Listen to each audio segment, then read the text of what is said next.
अस्सलामुअलैकुम, सुबह बखैर and a very good morning to all of you. आज आपकी और मेरी मुलाकात हो रही है ईद के बाद, और जैसे ईद आई तो ईद के बाद हमने देखा कि शादियों का सीज़न भी एकदम से शुरू हो गया।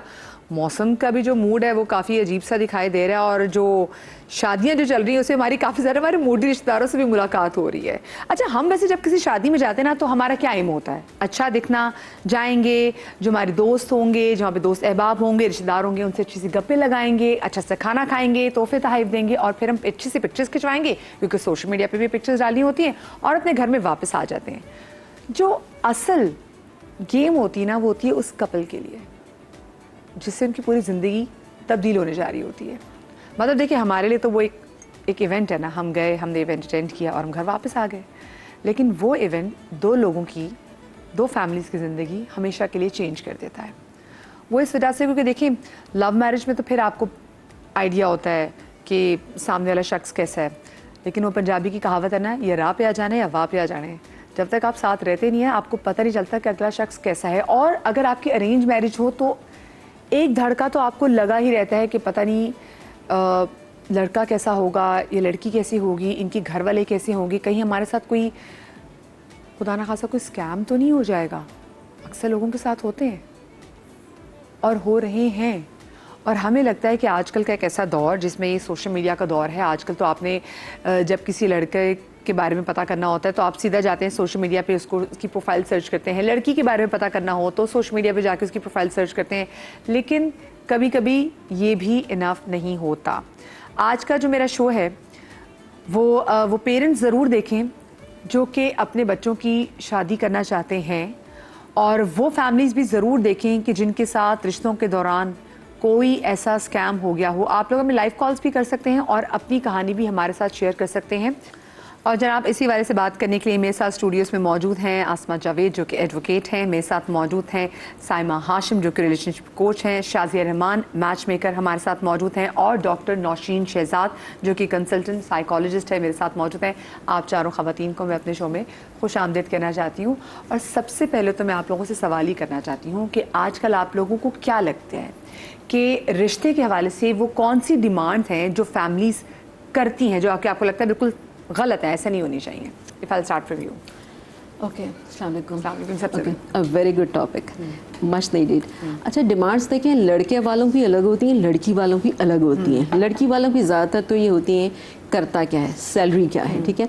अच्छा, करता क्या है कि जॉब की क्वालिटी बिल्कुल सही है ना, मैंने तो वो पूछे जो कि गलत है, जो गलत है। ओके, अच्छा, इसमें भी गलत उस एक्सटेंट पे जाकर हो जाती है ना कि अगर आपकी डिमांड इतनी ज़्यादा है। फॉर एग्जांपल, मैंने कुछ केसेस देखे हैं कि लड़की वाले जो हैं वो खुद रेंटेड घर में रहते हैं, लेकिन उनकी डिमांड होती है कि लड़के का अपना घर हो। तो ये दिस इज समथिंग बहुत ज़्यादा आप मांग रहे हैं। एटलीस्ट अपने लेवल पे रहें, एक रियलिस्टिक अप्रोच अपनी रखिए, ठीक है ना। लड़की वालों की ये होती है ज़्यादातर। लड़के वालों की जो बहुत अनरियलिस्टिक, स्लर कभी कर लेती हूँ, अनरियलिस्टिक जो होती है अप्रोच, वो लड़की के बारे में ये होती है डॉक्टर हो। अच्छा, उसके साथ ही एट द सेम टाइम लेकिन जॉब नहीं करने देंगे हम, एक टाइटल चाहिए। तो ये चीज़ कितनी हर्टफुल, कितनी पेनफुल होती है अगर एक डॉक्टर वो है कि मैंने इतनी मेहनत से पढ़ा है, मुझे जॉब नहीं करने देंगे, पहले से अनाउंस कर दिया, लेकिन डॉक्टर चाहिए। फिर उसकी अपीयरेंस में बहुत ज़्यादा चीज़ होती है, ये चेंज करना होगा, सबसे पहले अपीयरेंस ही होती है, ये चेंज, और चेंजेस भी बताते हैं कि ये चेंज करना होगा, वो चेंज करना होगा, गोरी होगी क्या वाकई ऐसी है, दूसरी पिक्चर्स भेजो पहले इनिशियली, और पिक्चर्स भेजें, अलग अलग एंगल से भेजें। अच्छा, आपको वैसे लगता है कि आज भी लोग यही कह रहे हैं कि जी डॉक्टर होनी चाहिए, या फिर थोड़ा सा चेंज हो गया है? होनी चाहिए, फेयर होनी चाहिए, सब कुछ सही है, लेकिन उस चीज़ का अगर कोई ऑल्टरनेट है तो वो पैसा है। अगर आपको ये पता चल जाए कि लड़की के नाम पे फ्लैट है या कोई प्रॉपर्टी है, तो वो गोरा होना, डॉक्टर होना सब एक तरफ हो जाता है। और रिश्ते की डिमांड की जो बात आ रही है ना, वो लड़की या लड़का या फैमिली का वैसे लगता है कोई इंस्टेंट, आप कोई कॉफ़ी बना के दे रहे हैं, आप कोई कस्टमाइज केक दे रहे हैं जिसमें सैलरी या लड़का क्या करता है वो तो चलो जायज़ है, लेकिन फ्यूचर प्लान्स क्या है और हक महर कितना रखेंगे, ज़्यादा बड़ी फैमिली तो नहीं है, कोई खुदा ना खास्ता डिवोर्स नंद तो नहीं है घर में, या नंदों का ज़्यादा होल्ड तो नहीं है, या अगर कोई बड़ा बिजनेस है, ऐसे लड़के का कितना शेयर है, यानी तवक्कल वाली चीज़ें तो हम बहुत कहीं पीछे छोड़ चुके हैं। हमें बस ये कि what are you bringing to the table, मतलब एक आपकी कोई डील हो रही है। लड़की वालों की तरफ से अब ये भी बहुत ज़्यादा होने लगा है पिछले 10 साल में। मुझे लगता है कि लुक्स, लड़के के लुक्स भी उतने ही इम्पोर्टेंट हो गए जिस तरह गोरी चिट्टी लड़की के थे, एंड टाइम पे आके लड़की बना कर देती, क्योंकि लड़की की तो सारी फिल्टर पिक्चर्स जाती हैं, यस हो जाता है। लेकिन अब लड़का तो इतना नहीं फिल्टर्स पे जा रहा होता है, तो ये होता है एक्चुअली कुछ लड़के हैं वो फिल्टर लगा के देते हैं पीछ होठों के साथ, लेकिन लड़की तो हर लड़की की फिल्टर जाती है ना, लड़के की ये होता है। दूसरा एक सबसे बड़ा अब ये चीज़ अच्छी या बुरी हो गई है कि जी ऑनलाइन काम है। अब ऑनलाइन काम की आप तहकीक कैसे करेंगे? ऑनलाइन काम है, अच्छा जी अमेरिकन बेस्ड कंपनी है, यूके बेस्ड कंपनी है। अब कभी कभी जो जेन्युइन लोग होते हैं वो भी इस बेसिस पे रिजेक्ट हो जाते हैं, और या मोस्टली ये होता है कि अच्छा जी लड़के का ये भी काम है, ये भी काम है, रियल एस्टेट का है, शोरूम में, तो कहते हैं नहीं जी हमें लड़की नहीं देनी, वो जबकि स्टैब्लिश काम होता है। और कहीं कहीं जैसे हर दूसरा तीसरा शख्स आपको बता रहा होता है ना कि जी मैं मैच मेकर भी हूँ, मैं गाड़ियाँ भी बेचता हूँ, मेरा रियल एस्टेट का भी काम है, तो वो भी लोग धोखे में आ जाते हैं, क्योंकि एंड में पता चलता है लड़का कुछ भी नहीं करता। बहुत अच्छे लोगों की उसकी एक गैदरिंग होती है जहाँ पता करते हैं अरे ये साहब इनके पास इतनी अच्छी गाड़ी है, ये एंड में कुछ भी नहीं निकलता। वो पता चलता है वो दोस्त से लेके आता था वो गाड़ी। सही। अच्छा मैं डोंट्स की अभी जरा बात करी तो उसमें आपको क्या लगता है कि ऐसी कौन सी डिमांड है लड़की या लड़की वालों की तरफ से जो कि बिल्कुल जस्टिफाइड नहीं है? देखिए एक्चुअली मैं ये नहीं कहूँगी कि जस्टिफाइड है या नहीं है, हर किसी की अपनी एक है। जैसे फॉर इंस्टेंस शक्ल की बात हो रही है कि लड़के की शक्ल, अब हो सकता है कि किसी का हो कि जी मैं तो लेस गुड लुकिंग बंदे के साथ सर्वाइव ही नहीं कर सकती, ठीक है। अच्छा आजकल सारा आपका ज़माना ही इंस्टाग्राम और स्नैपचैट, तो आपको तस्वीरें बड़ी प्रेजेंटेबल चाहिए। You have to go to honeymoon at a destination which is very fashionable, शादी भी आपकी डेस्टिनेशन वेडिंग हो, तो ये सारी चीज़ों का तो दिखावे का तो ज़माना ही ज़माना है। पहले तो सिर्फ लड़के वाले कहते थे ना लड़की बहुत दुबली हो, खड़ा नाक नक्शा हो, रंग साफ हो, लड़की, अब लड़की वालों का भी यही सब कुछ है। अच्छा एक इसके अंदर ड्रॉबैक ये हो गया है कि आजकल वो लड़का जो है वो इतना लड़की से तो ज़्यादा मेकअप वो कर रहा होता है। मतलब I have come across cases जहाँ की लड़की ने मुझे तस्वीरें दिखाई कि ये उसकी मेकअप किट है, ये मेरी मेकअप किट है, और वो इतना अच्छा मेकअप कर लेता था कि कवर हो जाता है कि पता ही नहीं चला कि वो लड़का जो है वो क्या है, क्या मसला उसके ऑलरेडी साथ। लड़कियों के लिए मुकाबला सख्त, अब ये चीज भी आ गई। बिल्कुल, अब लड़के भी मेकअप करते हैं, पीच और पिंक न्यूड्स जो उनके लिपस्टिक्स होते हैं वो तो बड़ा मतलब फिर हमारे पाकिस्तानी ब्रांड से निकाली उनके लिए बेसिस निकाली है। बहुत नहीं, there is no harm in looking good, ठीक है, there is no harm in it at all. अच्छा दूसरा जैसे उन्होंने कहा कि शक्ल अच्छी नहीं है कोई बात नहीं, पैसा एक ऐसी खूबी है दुनिया की हर ऐप को वो कवर कर देता है, चाहे लड़के की 6 शादियां हो चुकी हैं और लड़की की 8, उसके बावजूद पैसा वो है एक जो आपके पास एक स्ट्रेंथ है कि नहीं फिर भी ये बस सबसे ज्यादा वायबल मैच यही है। तो अब पहले होता था ना कि सुघड़ लड़की हो, घर देखे, बड़ों का लिहाज रखे, अब नहीं, अब बस सीधा सीधा। अच्छा अब ये है कि पहले आई रिमेम्बर कि मेरी नानी पर नानी लोगों को एडवाइस करती थी कि देखो जाके देखो लड़की का ताल्लुक अपने ससुराल वालों के साथ, लड़की की ददियाल के साथ, दादी नंद के साथ अपना कैसा है। अब कुछ नहीं है, अब बस ठीक है जी आधे वेल कनेक्टेड सोशल कनेक्शंस हैं कि नहीं, लड़की वाले क्या कहते हैं गाड़ी कौन सी है जिसमें रिश्ते में आए, अब वो गाड़ी रेंटर कार से लेके आ गया। मैं अब एडवाइस करती हूँ भाई प्लीज वो गाड़ियाँ वाड़ियाँ जो लेके आए उनके रजिस्ट्रेशन नंबर ले लीजिए, पहले ही आप देख लें कि किस किस के नाम पे वो रजिस्टर्ड है, फिर आप उनसे पूछिए। ये तो एक टिप भी आपको चलेगी ना कि अगर कोई ऐसा स्कैम आपके साथ हो रहा हो तो आप सबसे पहले तो यहीं से बचेंगे। मेरे तो नेबर्स में अभी हुआ है कि जी वो एक फॉर्च्यूनर आई तो एक पराडो आई तो एक हाइलक्स आई और टोकरी होता रहते हैं एवरीथिंग, और मैंने कहा भैया बहुत अच्छा है, सब अच्छा है, बस आप गाड़ियों की रजिस्ट्रेशन देख लें किसके नाम पे लग नहीं रही कि ये तीनों एक ही घर से निकली हैं। ये अच्छी टिप थी। अच्छा आपको क्या लगता है कि आजकल ऐसी कौन सी डिमांड है जो आपको लगता है कि बिल्कुल नहीं होनी चाहिए, ये जस्टिफाइड ही नहीं है? देखिए शादी जो है ना वो असल में एक मुआहिदा ही है, एक मुआहिदा है, निकाह नामा है वो एक मुआहिदा है, ठीक है, दो अफराद के दरमियान होता है, और इसमें अच्छी बात यह है कि 2 खानदानों के दरमियान होता है। तो एक लड़की का ब्रेन नहीं चल रहा होता, पीछे उसके बाप भाई माँ दादा दादी सब इन्वॉल्व होते हैं।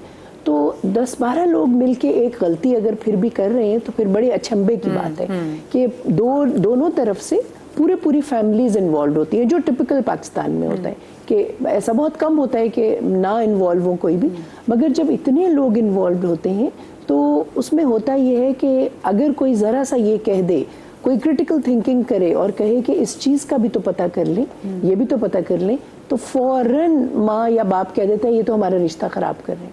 हालांकि बाद में उसी शख्स को कहा जाता है काश हम आपकी बात सुन लेते, ठीक है। अच्छा, और बोलने वाले भी डरते हैं कि कहीं तो इतना अच्छा रिश्ता हाथों से निकल तो जाए। देखिए, सबसे अच्छी डिसीजन वो होती है, फॉर एग्जांपल अगर हमें घर में कोई डिसीजन लेनी हो तो मेरे हस्बैंड अगर वो चीज़ रखते हैं सबके सामने तो फिर वो कहते हैं नहीं कोई अपोज भी तो करे इसको, सारे हाँ हाँ क्यों कर रहे हैं, इसका तो मतलब है आप लोगों ने सोच के मुझे जवाब ही नहीं दिया, ठीक है। तो हमारे यहाँ ना वो उतना हौसला नहीं है नो बर्दाश्त करने का। तो कहीं से जैसे वकील साहिबा जानती होंगी कि एक वकील जो है वो फॉर होता है, एक अगेंस्ट होता है, तो तभी जज को पता चलता है ना। हाँ। तो इसी तरह हमें क्रिटिकल थिंकिंग यूज करनी चाहिए, और चूंकि वो दो लोगों के दरमियान मुआहदा है, और दूसरा एज अ इंसान, बहैसियत इंसान हमें हर ख्वाहिश करने का हक है, ठीक है। तो ये जो आप कह रही हैं कि कौन सी डिमांड सही है या गलत है, मैं आपको बिल्कुल एक बात थोड़ी सी ऐड करूंगी कि ख्वाहिश करना इंसान की इंसान का बुनियादी हक है। अब अपनी ख्वाहिशात को जबरदस्ती पूरा करवाना यहाँ गलती है, यहाँ ज्यादती हो जाएगी। ख्वाहिश आप कुछ भी कर सकते हैं, मेरा दिल चाह रहा है चांद पे जाके रहने को, तो आप क्यों मुझे मना करेंगे, मेरा दिल चाह रहा है, ठीक है, मेरी विश है। अच्छा, अब हम उस विश को प्रैक्टिकल में कैसे ढालेंगे ये हमें खुद सोचना है कि क्या ये प्रैक्टिकल में डल सकती है। अगर नहीं डल सकती तो अच्छा फिर चलो कुछ कॉम्प्रोमाइज कर लेते हैं, ठीक है। चांद पे नहीं, ग्रीनलैंड चले जाते हैं, वो चांद से मिलता है। अच्छा, जैसे मुझे एक बात बताइए, जैसे वो बड़ी अच्छी बात है आसमानी की ना, कि जब लोग ऐसे भी स्कैम करते हैं कि जब लोग गाड़ियां आती हैं तो आप जरा पता करें ना, की लेके आता था गाड़ी में लेकर आ लिए, तो फौरन जरा करें। तो आप किसने ऐसी कुछ केसेस वगैरह देखी और आप क्या समझिए कि किन बातों को तरजीह देनी चाहिए? देखिए, सबसे पहली बात जो मैं ये कहती हूँ ना कि पहले पुराने ज़माने में या 20 साल पहले, 25 साल पहले ये होता था कि आप लड़के के बारे में जब पता चलता था अपने मिलने जुलने वालों में उस डिपार्टमेंट का या चीज़ों का या मोहल्ले का जिक्र करते थे, या आप वहाँ जाके इन्वेस्टिगेशंस करते थे मोहल्ले के लोगों से, मस्जिद के पेश इमाम से बात करते थे, या जो मोहल्ले की कोई कमेटी होती थी, या इवन वहाँ का जो पान वाला होता था, कोई भी होता था। अब थोड़ी सी चीज़ें आसान भी हो गई हैं कि लिंक्डइन हमारे पास है, इंस्टा हमारे पास है, फेसबुक हमारे पास है, हम ये कर सकते हैं। बहुत सारे ऐसे ग्रुप्स हैं जिन पे लोग पता करते हैं। लेकिन सबसे ज़्यादा अच्छी बात जो मैं ये कहती हूँ कि बार बार मुलाकात करें, बग़ैर बताए जाए उनके घर, सरप्राइज विजिट्स भी करें। वो जो एक बिल्कुल फ्रेम में सेट होके सारे एक्टर बैठते हैं जिन्होंने स्कैम करना होता है, तो बिल्कुल कितनी दफ़ा ऐसा हुआ कि फैमिली गई, 2 बार गए, बड़ी अच्छी मुलाकात हुई, तीसरी बार उनके वाले साहब ने कहा लड़की के मैं यहाँ से जस्ट बाय द वे गुजर रहा था, मैंने कहा आपसे मिलता चलूँ, तो पता चला सब हाल से बेहाल हैं, और मतलब इस तरह का था कि जैसे जो भी वो करते थे वो सारा कुछ तैयार और फिल्टर्ड और उस फ्रेम में फिट इन होने के लिए आते थे। जब ज़्यादा डिग आउट किया तो पता चला कि भाई घर का कोई मर्द जॉब करने या काम करने जाता ही नहीं है। अच्छा, लेकिन मसला ये भी ना कि अब तो हम दौर से निकल गए हैं कि हम किसी घर जाना हम उसको पहले मैसेज करते हैं, इन्फॉर्म करना पड़ता है, हमें इन्फॉर्म करना पड़ता है। लेकिन इसीलिए कहते हैं ना कि चाहे शादी से पहले चाहे शादी के बाद बच्ची के घर पे आप ज़रूर सरप्राइज विजिट करें। बहुत सारे लोग शादी के बाद फ़ोन ले लेते हैं बच्चियों का, स्पीकर पे फ़ोन ऑन करके बात कराते हैं, तो फिर पता चलता है कि जी वो 6-8 महीने तक तो बच्ची बता ही नहीं पाती है, अगर खुदा ना खास्ता इस किस्म के लोग होते हैं। कितने केसेस ऐसे हैं जो लड़की कहती थी कि बात करती थी, बेटियों के अच्छा भी आपको ये भी डर होता है कि ये ना कि आप चले जाएं तो ओवरसीज में तो ये बहुत कॉमन है। मेरी अपनी फैमिली में एक किस्सा हुआ था कि वो बच्ची से फ़ोन पे बात कराते थे, सारा कुछ कराते थे, वो कोई ऐसे उनके घर में कोई ऐसी बात हुई जिस पे नाराज़गी हो गई, तो उन्होंने कहा अच्छा जी तुम्हारे हनीमून के हम टिकट्स कैंसिल कर रहे हैं, अब इस टिकट पे सास ससुर जाएंगे। अच्छा, सास ससुर जाएंगे, ये सज़ा दी थी उन्होंने। उसके बाद अब एक दिन वो कोई काम कर रही थी तो उसकी बंदा पूछे कि टिकट तो आपके नाम पे नहीं, मगर आपकी ये सज़ा है। अच्छा जी, उसकी मदर ने कहा तुम्हारे हाथ इतने ज़्यादा रफ हो रहे हैं, मतलब घर में कभी काम नहीं करती थी, तो पीछे से ससुर ने आके जैसे इशारा करते हैं ना फ़ोन रखो, उसके बाद उन्होंने उसका फ़ोन ले लिया। और ये बात मैं आपको बता रही हूँ यूके की, जहाँ पे इतने राइट्स होते हैं। This has happened to my best friend, और यूके में ही लोग करते हैं। हाँ, लोग ये करते हैं। और उसके बाद जो है उसका सारा जेवर उन्होंने लिया कि हमारे पास रखवा दो, अभी तो कोई लॉकर नहीं है, अभी तो तुम वीज़े पे आई हो, अभी तो ये चीज़ें हैं। और उसके बाद कोई रात के 2 या 3 बजे उसके हस्बैंड ने बोला कि तुम्हें ना मामू के लेके चलता हूँ। उसका मामा दूसरी सिटी में रहते थे, 4 घंटे की ड्राइव थी।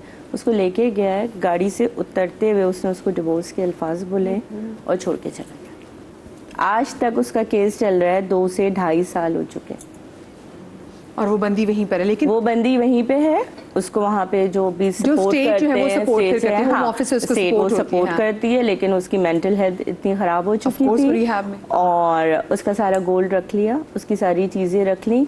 और यहाँ पे जब वो लोग आए थे तो वो बाकायदा जैसे कहते हैं ना कि हाथ पाँव जोड़ के उन्होंने वो रिश्ता मांगा था। गलती इन लोगों से ये हुई कि मैच मेकर्स भी ऐसे लोगों को इंट्रोड्यूस कराते हैं, क्योंकि वो इन्वेस्टिगेशन तो हमारे पास तो कोई प्रोसेस नहीं है, जो भी अच्छा आता है। लेकिन स्टिल ये कि वो उनके घर ज़्यादा नहीं गए। बाद में उनके रिश्तेदारों ने बताया कि जी हमारे पास आपका कॉन्टैक्ट नंबर नहीं था, हम आपको बताना चाहते थे ये स्कैम फैमिली है, इसी तरह से करते हैं, या तो इनको नौकरानी चाहिए। ऐसा ही। अच्छा, आपसे थोड़ी देर बाद हम एक इमिग्रेशन लॉयर वो भी हमें ज्वाइन कर लेंगी, और फिर मैं तो स्पेसिफिकली चाहती हूँ कि आप लोग ज़रूर ऐसे रिश्ते जो कि बाहर से आते हैं उस पर तो आपको बहुत थॉर इन्वेस्टिगेशन करनी चाहिए। मेरी खुद बेस्ट फ्रेंड अपनी इसी चीज़ से गुजरी है। और एक और चीज़, जैसे हम लोगों ने बात की कि जो गाड़ियाँ आती हैं आप उनके नंबर नोट कर लें। ये मैं तो एडवाइस करना चाहूँगी कि प्लीज़ प्लीज़ प्लीज़ जो निकाह भी होते हैं, क्योंकि जो मेरी फ्रेंड के साथ हुआ था वो ये हुआ था कि निकाह और रुखसती एक ही दिन था, जो कि यूजुअली होता है। वो लड़का बाहर से, अच्छा हम भी देख रहे हैं कि जो लड़का तो बहुत बड़ा लग रहा है, उन्होंने कहा नहीं नहीं ये कुछ लोगों की काट ऐसी होती है। अब क्योंकि वो खुद सच्चे लोग तो उनको लगा अगले लोग भी सच्चे हैं। अब निकाह के वक्त पता चला कि जो हजरत थे जो आए थे वो उनकी एक तो एज उससे 10-11 साल ज़्यादा थी जो बताई हुई थी, and he was a divorce, उसकी ऑलरेडी शादी हुई भी थी। अब उस वक्त बंदा क्या पूछे कि जी आपकी डिवोर्स हुई है, लेकिन झूठ बोला गया। लेकिन इवन बाहर का रिश्ता है तो ऑल द मोर मिलना बहुत ज्यादा जरूरी है। तो ये मेरे ख्याल से ना ये बहुत ज़्यादा ज़रूरी है कि बाहर के जो रिश्ते हो ना उन पे जरा अच्छी छानबीन की जाए। विदाउट हेजिटेशन आप उनसे सारे डॉक्यूमेंट्स और मुझे मांगिए। लगता है हाँ एग्जैक्टली, निकाह के पहले जो पेपर्स है ना वो पहले फिल करा लें। अच्छा ब्रेक आ रही है, अच्छा एक छोटी सी ब्रेक है जनाब। ब्रेक के बाद हम इसी जो वो लोग जिन्होंने अपनी बच्चियों का रिश्ता बाहर करना है या बेटों का भी रिश्ता बाहर करना है, क्या उनको करना चाहिए, उस पर बात करेंगे छोटी सी ब्रेक के बाद।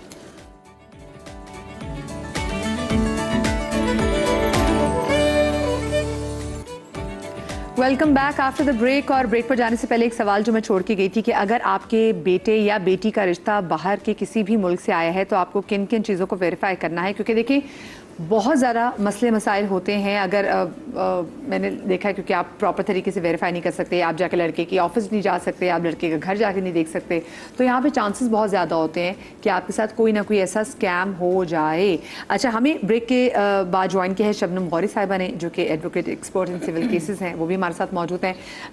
मैं आपको शो में खुशामदीद कहती हूँ। शबनम साहिबा, मुझे ये बताएं कि हमें किन किन चीज़ों को बड़ा मलूज़े खातिर रखना चाहिए अगर हमारे बेटे या बेटी का रिश्ता बाहर से आता है या हम अपने बच्चे की शादी की बाहर करना चाहते हैं तो। अस्सलाम वालेकुम। बिस्मिल्लाहिर्रहमानिर्रहीम। अच्छा, सबसे पहले तो ये है कि आपको ये चीज़ देखनी चाहिए कि आपके लिए जो प्रपोज़ल आ रहा है वो आपके रेफरेंस में से आना चाहिए। एक अननोन लोगों पे एकदम से बिलीव कर लेना ये चीज़ ठीक नहीं होती है। लोगों का यूजुअली क्या प्रैक्टिस है कि लड़कियों का भी यही सोच है, लड़कों की भी, बस कोई भी हो बाहर का रिश्ता हो उस पर वो ऑनलाइन सर्चिंग कर रहे होते हैं। ऑनलाइन में तो बहुत ज़्यादा स्कैम है, तो उसमें बेहतर यही होता है कि आप रेफरेंस पे देखें। सेकंड, आपका स्टेज ये होना चाहिए कि आप जब तक एक दूसरे को ना देखें, इवन लड़का और लड़की, आप जब तक खुद ना देखें उस वक्त तक उनको हाँ ना कहें। अच्छा, इसमें मैं कहती हूँ पेरेंट्स का सबसे बड़ा रोल है, क्योंकि देखें लड़का और लड़की उन लोगों ने इतनी दुनिया नहीं देखी है जितना पेरेंट्स का एक्सपीरियंस होता है। ईदर दे आर एजुकेटेड और नॉट, पढ़े लिखे हों या ना हों, लेकिन ये कि माँ बाप का एक्सपोजर ज़्यादा होता है। माँ बाप को स्पेशली मिलना चाहिए, फैमिलीज़ को आपस में इंटरेक्शंस करना चाहिए। अच्छा, रिश्ता बाहर किसी भी मुल्क में आप कर रहे हैं, आपको पता होना चाहिए कि वहाँ आपका कोई ना कोई रेफरेंस मौजूद है जो कि उसके हवाले से आपको पूरी मालूमात करके दे सके। ठीक है, तो ये सारी चीज़ें सबसे ज़्यादा आपको फ्रंट पे रखनी चाहिए और education is the most important. अच्छा, बाहर मुल्क में जो रिश्ता होता है, बाहर मुल्क से आपको लड़का रिश्ते के लिए आए या लड़की, उनको एक डिजिटल जो है ना सर्वेंट चाहिए होता है। जो बेसिक सोच है ना डिजिटल सर्वेंट। पाकिस्तान से जो पढ़े लिखे लोग होंगे ना, जो नॉर्मल होंगे, वो कहते हैं कि हम बाहर हैं ना तो बाहर ही करेंगे शादी, क्योंकि हमारे जहन मैच कर रहे हैं। लेकिन स्पेशली इस वक्त जो है 2026 में यही सोच है कि वहाँ से जब पाकिस्तान आ रहे हैं ना तो उन्हें एक डिजिटल सर्वेंट चाहिए। शौहर लेकर आऊँगी वो खामोश बैठा रहेगा, बीवी लेकर आऊँगा वो खामोश बैठी रहेगी, सारे घर का काम संभालेगी। यही एग्जैक्टली इस वक्त सोच लेके तमाम रिश्ते हो रहे हैं।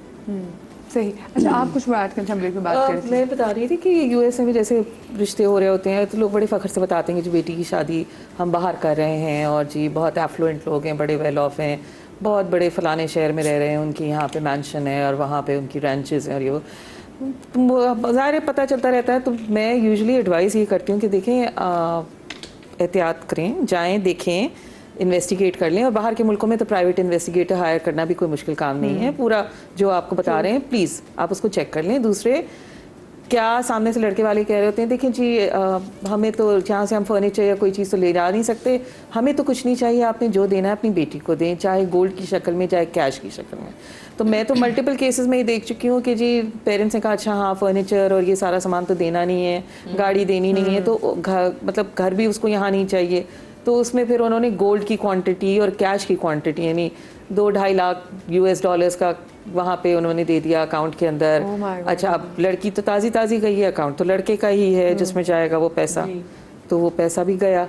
इसी तरह से ज्वेलरी का भी बताया था कि जी अगर 30-40 सेट लेके लड़की यहाँ से शादी के बाद गई है तो जाहिर है कि वो अपना लॉकर तो उसके पास उस वक्त जाते के साथ नहीं है, सास के लॉकर में। मैं तो कभी भी मैंने आज के दौर में जो 30-40 सेट अफोर्ड कर सकती है वो वहाँ पे प्राइवेट।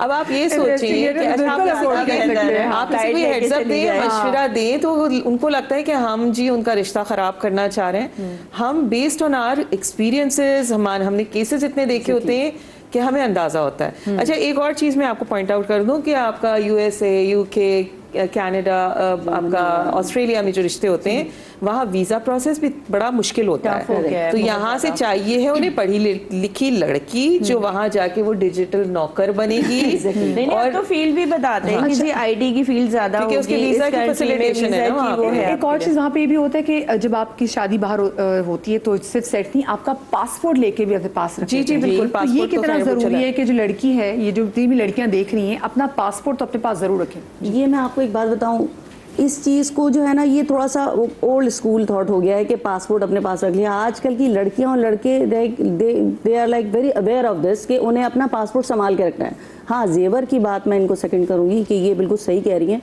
कि जेवर वगैरह ये रख लिया जाता है और हमारे पाकिस्तान में भी ये बहुत ज़्यादा होता है। ये ज़रूरी नहीं है कि USA में हो या जर्मनी या बाहर हो, पाकिस्तान में रख लिया जाता है। तो ये आपको अपनी बच्ची को और बच्चों को भी अवेयरनेस देनी चाहिए शुरू से ही। ज़रूरी नहीं है कि आप बचपन से ही बच्चों को जो है ना एक पूरा जो है ना CID बना के रख दें या कोई वकील बना दें, लेकिन आपके बच्चों को ये बात पता होनी चाहिए शुरू से, या बच्चियों को, कि बेटा अपनी चीज़ों की आपने खुद हिफाजत करनी है, अपने पासपोर्ट्स की आपने खुद हिफाजत करनी है, अपने ज्वेलरी की। मैं ऐड करना चाहूँगी, ये मैटर ऑफ ट्रस्ट होता है। आप अपने हस्बैंड भी अपना वॉलेट छोड़ के जाता है ना, तो उसमें कितनी चीज़ें होती हैं, तो क्या उसके माँ बाप ने भी उसको ये सिखाया होगा कि भाई ये कोई कार्ड स्वैप कर सकता है? नहीं, ये तो एक बाहमी एक एतमाद होता है। आप इतनी जल्दी, और अगर आपको किसी पे डाउट भी होता है तो आप इतनी जल्दी नहीं शो कर सकते। आप पहले उसको थोड़ा सा टाइम देते हैं कि ये ऐसा नहीं हो। यहाँ में आपकी बात चूंकि इस फोरम से पूरे पाकिस्तान में जा रही है, तो ये बात हमें बिल्कुल कन्वे नहीं करनी चाहिए कि शुरू में आप एतबार कर लें और बाद में पछताएं। एतबार करते हैं, मैंने नहीं कहा कि आप एतबार कर लें। आपने कहा कि अगर शौहर भी वॉलेट छोड़ के जा रहा है तो इस तरह तो उसको भी शक हो जाएगी। तो ठीक है, उसकी पर्सनल चीज़ है।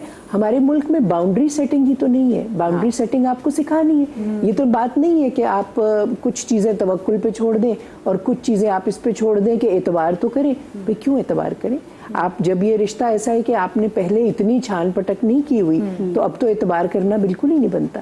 थोड़ा सा पैरानॉइड होना जो है वो आपकी शख्सियत को बचाता है। ठीक है, अगर आप देखिए, अगर आप बिल्कुल पैरानॉइड नहीं होंगे, यानी मैं तो बहुत बड़ा लफ्ज इस्तेमाल कर रही हूँ, पैरानॉइड तो एक डिसऑर्डर होता है, मगर पैरानॉइड टेंडेंसी भी होती है या पैरानॉइड होने का फर्स्ट स्टेज भी होती है। अलर्ट, तो अलर्ट आपको अपने एंटीना जरा खड़ी रखें। आपको पहले किसी पे शक करें, बाद में एतबार करें। ठीक है, ये बात बिल्कुल मैं इनकी सेकंड नहीं करूंगी कि आप पहले एतबार करें और बाद में शक करें। नहीं, आप पहले ही देखें कि ये चीज, रेड फ्लैग्स को ढूंढें।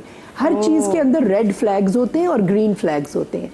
रेड फ्लैग का मतलब लोगों के रेड फ्लैग्स तो नजर ही आते हैं तकरीबन कोई 3-4 मैंने आपको एक बात बताई थी कि अगर कोई तारीफ ज्यादा कर रहा है, इट्स अ रेड फ्लैग। ठीक है, अगर कोई बहुत ज्यादा बंठन के आ रहा है आपके पास एक्स्ट्रा, वो भी रेड फ्लैग है कि किस चीज को छुपा रहे हो। ठीक है, और अगर आपके पास कोई अपनी जो बातें बता रहा है उस बातें करने में उसको उतनी फ्लुएंसी नहीं है, उसको सोच के बोलना पड़ रहा है, ठीक है, कि आपसे कुछ पूछा गया, अब वो सोच में पड़ गया कि इसका क्या जवाब देना है। और जैसा कि इनमें से आपने कहा था कि बेशक उनसे मिलने जाएं बगैर बताए, ठीक है। और दूसरा ये बात इन्होंने बहुत अच्छी की कि आप बगैर बताए मिलने जाएं ना, तो फिर आपको पता चलेगा। इसमें मैं आपको एक चीज़ कहूँगी कि बगैर बताए मिलने जाएं ज़रूर, लेकिन अब मैं एक बहुत बड़ा ट्रेंड देख रही हूँ कि एफ्लुएंट एरियाज में जैसे डिफेंस है, क्लिफ्टन है, इसमें लोग 2-2 महीने के लिए 3-3 महीने के लिए फर्निश्ड मकान किराए पे लेते हैं। अच्छा, वो जिससे किराए पे ले रहे हैं उसको कहते हैं ड्रामे की शूटिंग होनी है,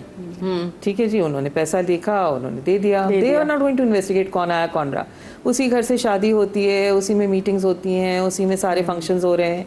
अब वो 3 महीने बाद पता चलता है कि जी वो तो घर ही नहीं था, वो तो किराए पे आए हुए थे। तो ये स्कैम्स भी बहुत ज्यादा हो रहे हैं, so you have to be very careful. तो आपने जैसे कहा कि गाड़ी का रजिस्ट्रेशन नंबर चेक करें, तो ये भी चेक कर लें, बिल्कुल, बहुत आराम आराम से चेक हो सकता है। बाज़ बट इलाकों क्वेश्चन में। ये है जी। कि कितने कॉन्शियस हैं वो कि वो चेक करने के तरीके क्या तरीके हैं। क्या अच्छा, बहुत सारे नेबर से लोग पूछे।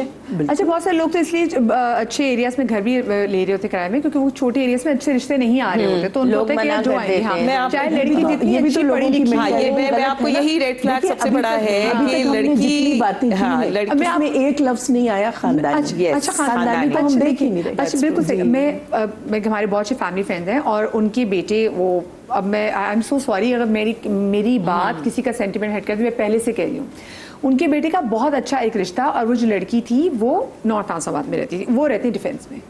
अब उन्होंने कहा इतनी अच्छी लड़की, इतनी खूबसूरत लड़की, नहीं डिफेंस में नहीं डिफेंस की चाहिए। अच्छा, उसके बाद ना मैंने अपने आप को जरा उनसे कटा लिया, क्योंकि मुझे ना ये मेंटालिटी की मैं बात समझ आपको में नहीं बताऊं, आई लोगों में कि मैंने कहा भाई वो वहाँ पे एक इतने अच्छे घर में, मतलब, और आप कह रहे जी कि मरिया, क्योंकि उसका वो रीजन है डिफेंस में उनके नहीं पास रहती। ऑडेसिटी ये होती है कि लड़के की माँ या बहन ये जवाब देती है कि भाई हफ्ते में 2 बार लड़की जाएगी, हमारी गाड़ी वहाँ जाएगी, इतना टाइम लगेगा, इतना पेट्रोल वो होगा, फिर महीने में, फिर शादियों में तो नहीं। हमारे बच्चों ने तो शुरू से DHA देखा है, आगाज जाते थे, आशा लोग इतनी बातें यहाँ बैठे DHA की प्रमोशन कर रहे हैं। नहीं, बिल्कुल ना करें। तभी हम उस मेंटालिटी की अक्कासी कर रहे हैं कि जो वो ये बात करते हैं।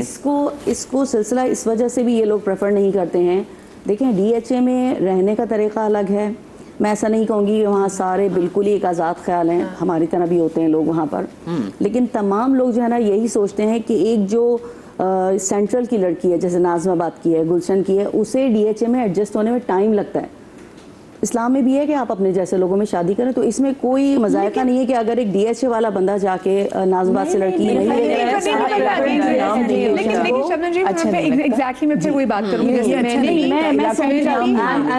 सेंट्रल एंड ईस्ट मैंने पहले कहा, और चूंकि इन्होंने एक एग्जांपल दी थी रिगार्डिंग, और मैंने उस पे मैंने पहले लोगों से माजरत भी की, क्योंकि देखिए मैं वही बात कर रही हूँ कि एक पढ़ी लिखी लेकिन वही जबरदस्त खानदानी लोग वहाँ पे भी रहते हैं, लेकिन जैसे हमारे दिमागी बीमारी है, एक दिमागी बीमारी आपको लगता है कि आप ये दिमागी बीमारी, ये भी बहुत बड़ा रेड फ्लैग है, क्योंकि हम बात रेड फ्लैग की कर रहे हैं। कि अगर आपने लड़की के खानदान का वैल्यू सिस्टम नहीं देखा, उनका रख रखा उठना बैठना नहीं देखा, हो सकता है वो आपसे 10 गुना अच्छे लोग हों। इलाका कॉन्शियस लोग जो है ना, वो भी बहुत बड़े रेड फ्लैग है, मैं आपको बता दूं। हाँ, जब मैंने कहा ना, मैंने कटा लिया अपने आप को। सेंसिबल लोग ये कहते हैं जहाँ अच्छी लड़की होगी, मुझे बताइए अच्छा लड़का आजकल होगा। क्या शादी होना के बहुत बड़ा संगी मील है? अब लोग शादी को ये बड़ी समझते हैं कि बस इस जिंदगी में हमारी कामयाबी हमारी शादी होगी, क्या बहुत बड़ा संगी मील है? अच्छा, एक स्कैम मैंने ऐड करना है जिसको शायद स्कैम इतना समझा नहीं जाता, लेकिन मैंने बहुत ज़्यादा एक्सपीरियंस किया अपने प्रोफेशन में कि लास्ट मिनट एक डिमांड आती है शादी से चंद दिन पहले, ठीक है, और उसमें कोई जो है ना डेट की बात की जाती है कि हमने ये कर्जा लिया हुआ है, अब वो लोग बहुत तंग कर रहे हैं। यहाँ पे ऐसा होता है कि लॉजिस्टिक रिस्पॉन्सिबिलिटी या बर्डन आपके ऊपर डाल देते हैं कि ये हमारा तो ये हो रहा है, हमने वहाँ कर्ज भरना है, तो हम फिर ये काम नहीं कर सकते। फॉर एग्जाम्पल, हम इस हॉल में शादी नहीं कर सकते। अब जो लड़के वाली या लड़की वाली दूसरी पार्टी है, उनको होता है कि नहीं, हमने अपना भी इमेज सेव करना है, चलो ठीक है, हम ये रिस्पॉन्सिबिलिटी संभाल लेते हैं। ये मैंने बहुत सारे केसेस में देखा है।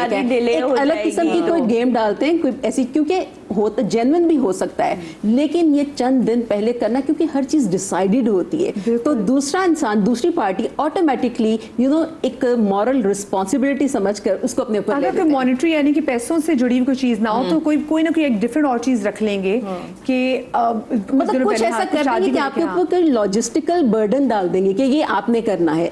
Indirectly, Trust me, not directly बहुत बड़ा कहते red flag है। यस एग्जैक्टली, यहाँ से पीछे हट जाए बजाय इसके कि आप मेरे पास आए और फिर मैं आपकी कोई मदद करूं। बाहर के मुल्क की This is बात a हो रही better थी way. ना, बाहर के मुल्क की जो बात हो रही थी Best उसमें way. That's बहुत the best. रश भी करते हैं, वकील उसमें भी एक साहब स्कैम होता है कि रश करते हैं, डॉक्यूमेंट्स बनवाने हैं, हमें वीजा करवाना है, इमिग्रेशन करवानी है फौरन से। अच्छा उसमें मंगनी कम निकाह का होता है कि निकाह फौरन फौरन जी, करते जी, हैं। जी। अच्छा उसमें क्योंकि एक इंप्रेशन बना होता है बाहर के मुल्क में, यू नो बहुत अच्छी लाइफ और सारी चीजें, लड़की वाले ना एक सोसाइटल बर्डन और इसमें आ जाते हैं, बहुत अच्छा रिश्ता आ गया, इसको तो हम छोड़ ही नहीं सकते। हाँ और देखो देर भी नहीं करे, और एक रीजन और इसमें डालते हैं, एक रीजन रश करने में और ज्यादा होता है कि किसी बहन भाई की शादी हो रही है तो हम चाहते हैं कि साथ ही हो जाए, दोनों साथ हो वक्ता जाए, डाल देंगे आप। एग्जैक्टली। तो ये जो रश भी कर रहे होते हैं ना, उसमें क्या होता है कि हर इंसान के अंदर इतनी इमोशनल या फिर कॉग्निटिव कैपेसिटी नहीं होती कि वो सोच सके बहुत सारी चीजें, ऊपर ऊपर की चीजें देख लेते हैं, फिर सोचते हैं हाँ चलो सही जल्दी जल्दी कर लेते हैं, बहुत अच्छा है। एक मुझे पर्सनली फील होता है कि हमारी सोसाइटी में बहुत ज्यादा लोग जिन्होंने कि ट्रैवल ना किया हो या कुछ बाहर उन्होंने जिंदगी का एक्सपोजर, तो उनको लगता है कि जैसे आप एयरपोर्ट से वहाँ यूएसए या यूके में निकलेंगे वहाँ डॉलर बिछे हुए होते हैं, बिल्कुल, और आप जाके वहाँ ये हाल है। एक बार वहाँ ये हाल है। हमने एक छोटी सी ब्रेक लेनी है, ब्रेक के बाद मेरे साथ यहाँ पे कुछ केसेस मौजूद भी होंगे जिनके साथ ही स्कैम हुआ, और आपकी लाइव कॉल्स भी मैं अपने शो में शामिल करूंगी अगर हमारे पुलिस साहब इजाजत देते हैं। लेकिन छोटी सी ब्रेक के बाद कहीं में जाइएगा।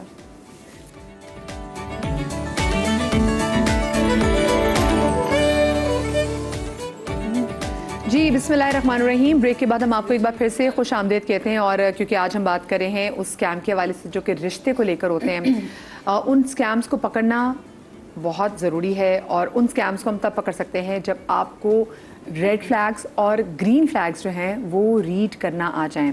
इस वक्त हमें ज्वाइन किया है अस्मा ने, और अस्मा के साथ भी कैसा ही स्कैम हो तो हम चाहेंगे कि हम उनकी जो कहानी है वो उन्हीं की ज़बानी सुने। अस्सलाम वालेकुम अस्मा। वालेकुम अस्सलाम। जी अस्मा, क्या हुआ? मेरा नाम अस्मा है, मेरी अपनी कोई औलाद नहीं है, मगर मैंने अपनी नंद की बेटी को पाला है, क्योंकि जब वो छोटी सी थी तो उसकी डेथ हो गई थी उनकी मदर की, और फादर ने दूसरी शादी कर ली थी, तो मैंने उस बच्ची को पाला, उसको पढ़ाया लिखाया, फिर उसकी शादी की अच्छा रिश्ता देख के। जब मैंने उसकी शादी की तो बज़ाहिर तो रिश्ते वाले लड़के वाले बहुत अच्छे थे, बहुत ख्याल रखता था लड़का, हर तरह का ख्याल रखता। फिर अचानक ये हुआ कि उनका बाहर जाने का प्रोग्राम हो गया कि हम फैमिली को लेके वहीं सेटल होंगे। फिर ये हुआ कि उन्होंने मेरी बच्ची का जेवर बेचा, फिर हल्के हल्के जहेज़ की सारी चीज़ें बेच दी उन्होंने। फिर वो ये कहा उन्होंने कि नहीं हमें जो है पैसों की ज़रूरत है तो हमें बाहर जाना है, तो खैर कोई बात नहीं, हमने दे दिया था, वो उन्हीं का हो गया। खैर वो चले गए बाहर, अब वहाँ चले गए, फिर बच्ची बामुश्किल 6 महीने तो बहुत अच्छी तरह रही वहाँ पे, बहुत अच्छा ख्याल रखा। मगर फिर ये हुआ कि बच्ची ने मुझे फ़ोन करके बताया कि मामा इनके यहाँ तो अजीब व गरीब किस्म के लोग आते हैं, और जो बहुत बुरी बुरी नज़रों से देखते हैं, और ये लोग मुझे उनके पास बिठाते भी हैं और उनसे मुझे कहते भी हैं कि इनको चाय वगैरह सर्व करो और उनके पास बैठो। ये रिश्ता जो हुआ था ये किसी रिश्ते वाली के थ्रू आपने कराया था, ये आया कैसे था? ये रिश्ते वाले के थ्रू हुआ था। रिश्ते वाले के थ्रू आया था, ठीक है। उस वक्त आपको कुछ आइडिया नहीं हुआ? नहीं, इंक्वायरी भी सही निकली थी उनकी। अच्छा, इंक्वायरी भी सब कुछ सही थी, लड़का भी सब कुछ सही था, मगर फिर बाद में कहते हैं ना कि बदयांती आ जाती है। अब ये लोग वहाँ पे जब उसको ले गए बच्ची को, फिर उसको जो इस तरह की हरकतें शुरू हो। फिर एक दिन ऐसा हुआ कि उस बच्ची का मेरे पास फ़ोन आता है कि मम्मा इनकी तो हरकतें बहुत ज़्यादा बढ़ गई हैं। मैंने कहा बेटा देखो एक बात सुनो, थोड़ा सा ख्याल करो और अपने हस्बैंड से जिक्र करो। करी ठीक है मम्मा। उसने अपने हस्बैंड से जिक्र किया तो उसने कहा ठीक है मैं देखता हूँ, मगर वो सबसे ज़्यादा इन्वॉल्व थे इस चीज़ में। फिर एक दिन ऐसा हुआ कि उन्होंने उसको जो है रेड मैक्सी ला के दी, कहने लगे ये मैक्सी जो है आप इसको पहने, और जो है मुझे अपने दोस्त की वेडिंग एनिवर्सरी उसमें जाना है ना, तो आप जो है वहाँ चलेंगी। उसने कहा अब बैक से और फ्रंट से दोनों साइड से उसके गले बड़े थे और फिटेड थी मैक्सी। तो बच्ची ने एतराज़ किया कि नहीं, और विदाउट दुपट्टा। तो उसने कहा नहीं मैं तो नहीं पहनूंगी, इस तरह की ड्रेसिंग मैं तो नहीं करूँगी। अब हमारे यहाँ माशरे में तो ये होता है कि हम लोग बस ज़्यादा दुपट्टा नहीं ओढ़ते, कमीशर पहन के दुपट्टा नहीं ओढ़ती, ये मॉड है हमारी नज़र में। अब फिर वो जो है बच्ची ने मना किया तो खैर उन्होंने उसका इनकार नहीं सुना और वो उसको ले गए तकरीब। अब वहाँ जो था वहाँ ये था कि कपल जो है, अब मैं क्या बताऊँ कि वो उस कपल के साथ, वो उस कपल के साथ। ओके मैं हम सब ठीक है, हम समझ हाँ, उसको आगे। बस फिर ये था। अब फिर वो जो है उन्होंने ये रूटीन ही बना लिया इस चीज़ का। आपकी बच्ची कहाँ है अब? बच्ची को तो डिवोर्स हमने करवा दिया, अब हमने पाकिस्तान बुलवा लिया उसको। फिर जो है उन्होंने हमसे रब्ता ख़त्म करवा दिया, बच्ची से मोबाइल छीन लिया उन्होंने, और कि आप किसी तरह के कोई राब्ते में नहीं रहेंगे। मगर ये है कि ये अल्लाह का शुक्र होगा, मेरे एक जानने वाले वहाँ पे होते थे जो शादी में भी जिन्होंने शिरकत की थी, तो फिर उन्होंने किसी तरह से उस बच्ची का यानी कि एड्रेस वगैरह निकलवाया और फिर बड़ी मुश्किल से हमने खुला ली और बच्ची को पाकिस्तान बुलाया। मगर वो लोग बहुत बदतमीज़ और बेगैरत लोग थे। आपकी तो वैसे बहुत खुशकिस्मती है कि आपको आपकी बच्ची वापस मिल गई और आपकी बेटी आ गई है, और बहुत सारी बच्चियां तो फंस जाती हैं। तो बस यही थी ना कि कोई एक जानने वाला था, उसने इंक्वायरी करी और एड्रेस ढूंढ के उनका पता लगा लिया, क्योंकि वो लोग ना घर भी चेंज करते रहते थे। मुझे वजह से मेरा सवाल था, मुझे एक बात बताएं, हम जब रिश्ता आता है और हमें लग रहा था हमारी बच्चियों की एज अगर निकल रही है और हम कह रहे हैं कि नहीं भी इससे अच्छा रिश्ता हमें मिल नहीं सकता, तो क्या शादी कर देना, जैसे मैंने पहली बार सवाल किया था, क्या ये बहुत बड़ी कामयाबी है और एक बहुत बड़ा संगी मिल है जो आप अबूर कर लेते हैं कि बस आपको तो बस नहीं हो रहा, बस कर दो, जो रिश्ता आया कर दो बस, क्योंकि शादी हो जानी चाहिए, क्या यही अचीवमेंट है? क्योंकि हम जो पहले बात करें, अगर बच्चियाँ अच्छे स्कूल कॉलेजेस में यूनिवर्सिटीज़ में भी पढ़ती हैं तो कहीं ना कहीं हम कहते हैं बच्चियों को शऊर दें। हम बच्चियों को अच्छे कॉलेजेस यूनिवर्सिटीज़ में भी इसलिए पढ़ा रहे हैं बहुत से पेरेंट्स कि फिर इनका अच्छा रिश्ता भी आएगा। तो ये क्या रिश्ता हो जाना, क्या शादी बहुत बड़ी चीज़ है? कंडीशनिंग है ना, बचपन से क्या होता है कि ये चीज़ बच्ची छोटी होती है, ये चीज़ मैं इसके जहेज के लिए रख रही हूँ, माँ कह रही होती है, ठीक है ना, ये तो इसकी शादी पे होगा। और बहुत सारे काम जैसे जैसे बच्ची बड़ी होती है, कहा जाता है कोई भी वो काम करना चाह रही है, बस ये शादी के बाद करना, शौहर के घर जाकर करना, तो ये चीज़ तो बहुत बुरी तरह से इंस्टिल्ड है, जो कि अब तो चलो काफ़ी रिड्यूस हो रही है, लेकिन इसको एक ऑनर समझा जाता है। फैमिली डिस्कशंस में या कहीं पे गैदरिंग्स में मैंने बहुत ज़्यादा ऑब्जर्व किया है, वो ख़वातीन जिनकी शादियाँ 18-20 साल में हो गई थी ना, बहुत ज़्यादा प्राइड लेके इस बात को करी होती हैं कि तुम्हारी उम्र में तो मेरे 3 बच्चे थे, तो मतलब 3 बच्चे थे, ओके, लेकिन बाकी क्या आपने और क्या क्या किया है? फिर इस तरह से एक मुकाबलेबाजी तो शुरू नहीं हो सकती है। तो जब इस चीज़ को आप प्राइड लेके डिस्प्ले करेंगे और दूसरे लोग उसको सेकंड करेंगे, तो टेल मी कि शादी को कितनी इंपॉर्टेंस दी जाएगी। और अब जो कम इंपॉर्टेंस दी जा रही है तो उसके ऊपर भी बहुत ज़्यादा ऑब्जेक्शन हो रहा है कि आज की लड़कियां तो शादी करना नहीं चाह रही। नहीं, बहुत सारी चीज़ें उन्होंने सीख ली हैं, समझ ली, उनको प्रायोरिटाइज करना आ गया। शादी करनी है, हर लड़की को करनी है, मगर आजकल की लड़कियां ये देख रही हैं कि हम पहले कुछ कर लें, कुछ बन जाएं। और अवेयरनेस आजकल के लड़के भी मैं ये देख रही हूँ कि वो भी देख रहे हैं कि हम पहले कुछ कर जाएं, कुछ बन जाएं, और लेकिन फिर वो भी करते करते खूब से वो भी टाइम ज़्यादा बाय, वो भी एक टाइम लगता भी है। फिर बहुत सी जगहों पे ये भी है कि लड़कों को लगता है कि हम रिस्पॉन्सिबिलिटी नहीं ले सकते, तो फिर वो कहते हैं लड़की फिर हमें अच्छी मिले और वो भी खूब से सपोर्ट करें, दोनों मिलकर करें काम, दोनों मिलकर। ऐसा है कि शादी जल्दी कर देना कोई गलत बात नहीं है, मगर सही तरह तो करें, सोच समझ के तो करें। अगर लड़की 18 साल की है, आप उसकी मंगनी कर रहे हैं, तो आप 3 साल 4 साल मंगनी क्यों नहीं रख सकते? इसमें क्या हर्ज है? ठीक है, मतलब आप कहा जाता है ये लंबी जो मंगनियां होती है ना, ये थोड़ी प्रॉब्लमेटिक नहीं, बिल्कुल प्रॉब्लमेटिक नहीं होती। आपकी मंगनी ज़्यादा लंबी हो, जस्ट आपको उस मंगनी के दौरान पता चलता है कि हो क्या रहा है, ठीक है। आप लंबी मंगनी रखेंगे, आप मिलते रहेंगे, तो आपको तीसरे साल अगर कोई बात पता चल गई तो इसमें क्या हर्ज है? शादी के बाद पता चलना तो फिर देखिए ना, जैसे अब उन्होंने कितना बर्दाश्त किया, आपने जो इतना बर्दाश्त किया, ये बताइए कि जब पहली गोल्ड की चीज ससुराल वालों ने बेची थी तो ये इतना बड़ा रेड फ्लैग था, तब आप लोग नहीं बोले, है ना। रेड फ्लैग जो है, तभी हम बार बार कह रहे हैं, इसलिए कह रहे हैं कि हम यहाँ कोई गुफ्तगू करने नहीं बैठे, हम बैठे हैं मुआशरे को ये बात बावर कराने के लिए कि क्या चीज़ शादी में रेड फ्लैग है। अगर हम सिर्फ गुफ्तगू करके उठ जाते हैं और लोगों को समझ ही नहीं आ रही, फिर तो कोई फायदा नहीं। लेकिन आपने इनकी भी सोच, उन्होंने कहा क्योंकि वो तो उन्हीं का था तो उन्होंने बेच दिया, तो उनका कैसे होगी ये जैसे उनका कैसे था? आप बाउंड्री हमारी माइंडसेट हमारी माँ, देखिए वो उसकी मलकियत लड़की की थी, बिल्कुल कानूनी लिहाज से। बताइए, इसमें जो है हस्बैंड की तरफ से आया हुआ एक एक चीज़, जितने शादी पे तहाइफ, जोड़े, इवन ज्वेलरी, वो तमाम लड़की की मिल्कियत है। लड़की के यहाँ से आया हुआ सारी चीज़ें वो भी लड़की की मिल्कियत है। यूजुअली कंसेप्ट हमारे यहाँ क्या है, ख़वातीन को नहीं मालूम है, पेरेंट्स को नहीं पता है, वो कहते हैं कि नहीं तलाक हो गई ना तो हमें अपना सामान दे दो, लड़के को उसका सामान दे दो। ऐसा नहीं है, ये थोड़ी होशियारी हो जाती है। खुला में ऐसा नहीं, खुला में भी नहीं होता। कितना अच्छा, खुला में भी ये अवेयर नहीं है लोग इस चीज़ से। खुला में भी अगर आप कोर्ट के थ्रू खुला ले रहे हैं ना, तो आपको वो सारा जेवर मिलेगा जो शादी पे शौहर की तरफ से आया, अब वो 1 तोला हो या 50 तोले हो, आप उसको क्लेम करेंगी और कोर्ट आपको देगी बगैर किसी हेजिटेशन के। ठीक है, ये हक है उसका। अच्छा, कुछ लोग तलाक ले लेते हैं, कुछ खुद कहते हैं कि चलो हम बार बार तलाक ले लेते हैं, अगर हम खुला लेंगे ना तो हमें जहेज छोड़ना पड़ेगा, महर सिर्फ और सिर्फ महर छोड़ेंगे आप खुला की सूरत में, ठीक है। तलाक की सूरत में ये है कि आप महर लेंगी, उसके बावजूद सारी चीज़ें आप ही को मिलेंगी, अगर नहीं मिल रही है ना तो आप उसके लिए क्लेम करें।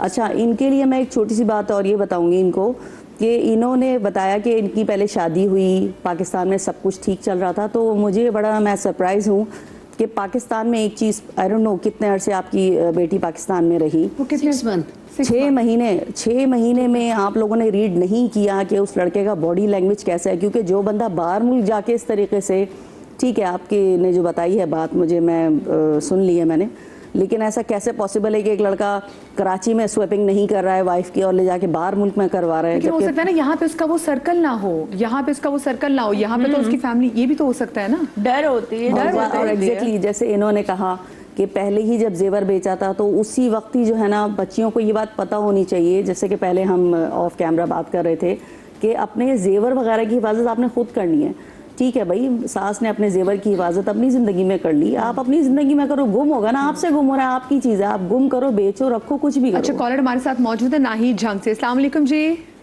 जी अस्सलाम वालेकुम। वालेकुम अस्सलाम। नाहिद कैसी हैं? जी अल्लाह का शुक्र, अल्हम्दुलिल्लाह ठीक ठाक हूँ।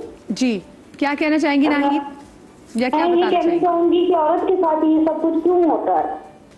जब एक मर्द जो होते हैं वो ये क्यों समझते घर जाके कि मैं, मेरी जागीर बन गई है औरत।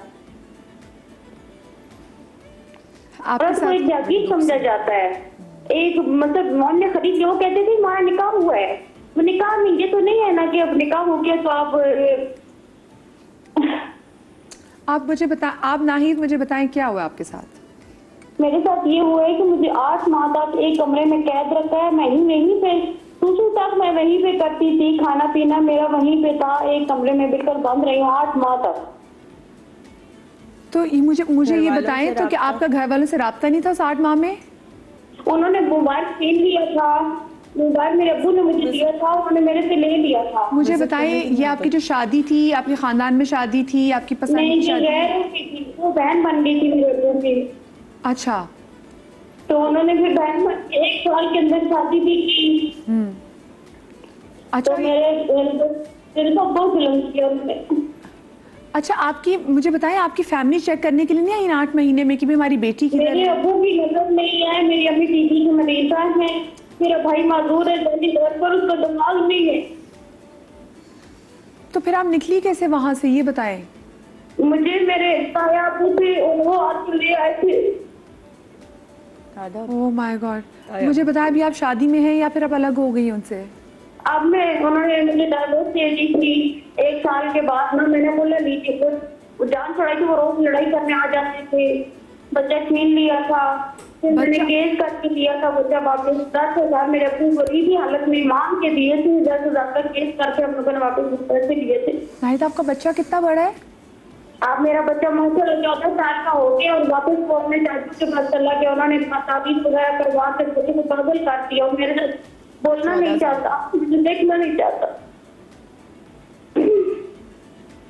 चले, it's a very sad situation, मगर ये जनरलाइज नहीं है। मैम, generalize दिस नहीं इज सिचुएशन जिसमें ये इंडिविजुअल। अच्छा, इसका मैं solution इस ट्रॉमा की पे तरफ बात भी अगर जरूर हम- करूंगी, वो लड़कियां जो इन तमाम तरह सिचुएशन से गुजरती हैं, क्योंकि देखिए, एक तो आपके साथ शादी में शादी दुनिया का मुझे लगता है सबसे, माँ बाप ऑफ कोर्स माँ बाप का रिश्ता तो खूबसूरत है, और उसके बाद मुझे लगता है कि शादी का जो रिश्ता है वो बहुत खूबसूरत होता है अगर आपका शरीक हयात अच्छा हो। और अगर आपकी यही रिश्ता आपको धोखा दे देना तो फिर वो जिंदगी भर आप उस ट्रॉमा को, मुझे लगता है कि कभी आप ठीक नहीं हो सकते, आप हील नहीं कर पाते अगर आपके साथ ऐसी कोई चीज़ हो जाए। ऐसी कोई चीज़ अगर आपकी जाते बाहर जाते हैं। अभी मैं सुन रही थी इनकी खातून की बातें, तो इसमें ना सॉल्यूशन की तरफ हम जाएंगे, ठीक है। मैं फिर वही आपके लाइक इस प्रोग्राम के तवस्सुत से बताऊंगी, ये पता नहीं है। अब जैसे ही कह रही है बच्चा छीन लिया, मुझे 8 महीने बंद रखा, तो ये आपको पता है ये डोमेस्टिक वायलेंस में आ जाता है। अगर आपका शौहर आपको चलते फिरते भी मजाक में बोल रहा है ना, अगर तुमने ये नहीं किया तो मैं तलाक दे दूंगा, तो इस पे भी और अब हमारे तो सेक्शंस अप्लाई सुप्रीम कोर्ट ने कह दिया कि अगर आप तलाक नहीं देंगे, हाँ, इवन अगर चलते फिरते सास नंदे भी ये कह रही है ना कि तुमने अगर बर्तन नहीं धोए तो मैं तुम्हारे साथ ऐसा कर दूंगी, तो ये भी डोमेस्टिक वायलेंस के ज़मरे में आता है और इसमें बाकायदा केस है और सजाएं हैं और जुर्माना भी है, ठीक है। अच्छा, रहा सवाल बच्चे का, बहुत रो रही थी बच्चों के हवाले से, जो है ना ये बिल्कुल स्ट्रेट फॉरवर्ड बात है कि बच्चा माँ से अलग हो ही नहीं सकता। कुछ भी कर लें, 8 साल की उम्र तक बेटा और बच्ची 13 साल की उम्र तक या प्यूबर्टी तक, ठीक है। अब तो बच्चा 14 साल का अच्छा, मर्द क्या करते हैं, बच्चा छीन लेते हैं, माँ को पता नहीं है, वो रो रही हैं, मांग रही हैं। नहीं भाई, आप जाओ एक वकील के पास चले जाओ, सारे वकील खराब नहीं होते हैं, आप वकील के पास जाएं, एक 491 वो लगाएगा हैबियस कॉर्पस की एप्लीकेशन, 24 घंटे में बच्चा रिकवर करके आपके पास। नहीं वकील साहब, अगर इनका बच्चा 14 साल का है और वो फिर इंटेलिजेंट डिसीजन या उसकी एक विलिंगनेस शुरू में कह रही हैं उन्होंने ले लिया था, फिर इन्होंने बड़ी मुश्किल से वापस लिया, 491 से वापस मिला। लेकिन ये है कि ये पता नहीं होता है, अवेयरनेस नहीं है ना, कि लोगों को वो कहते हैं कि नहीं हम मांग रहे हैं, बच्चे छीन लेगा, मर्द डरा रहा है, मैं तुमसे बच्चे छीन लूंगा, मैं तुम्हें तलाक दे दूंगा, बच्चे छीन लूंगा। भाई तुम छीन ही नहीं सकते बच्चे, कानून ही नहीं है इस बारे में। अच्छा, बहुत से मर्द यही कार्ड प्ले करते हैं एग्जैक्टली कि मैं बच्चे छीन लूंगा और तुम्हें तलाक दे दूंगा। ये पता होना आपको अच्छा, चाहिए। ये जब सुप्रीम कोर्ट की नहीं में आ रही, प्लीज मैं चाहूंगी कि अभी हमारे बहुत से नाज़रीन वो खवातीन को नहीं पता, जरा उनको बताएं कि सुप्रीम कोर्ट ने जैसे भी आया ना कि अगर आपका मियां आपको बार-बार तलाक की धमकी दे रहा है। जी, दैट इज अब तो डोमेस्टिक वायलेंस पे मेरा और आपका एक शो हो चुका है। बिल्कुल जी। तो